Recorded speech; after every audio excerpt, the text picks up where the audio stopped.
15 Pro Max'larni qo'ldan tushgandan keyin sensor ishlamay qolyapti. Ko'pchilik buni telefonni ekranidan deb o'ylayapti-da. Ustiga yuboryapti, lekin usta akalarimiz ham professional, mana akkuratni ochishgan. Telefonni ko'rsanglar bo'ladi. Mana bu shliftini alishtirib ko'rishgan.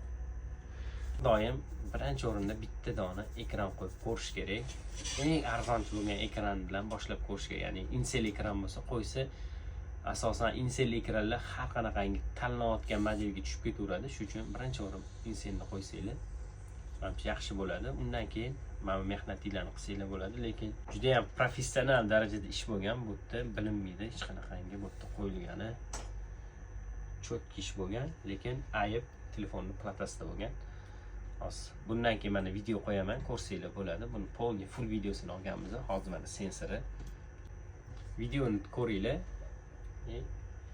Ishimizga ozgina bo'lsa ham baho berasizlar.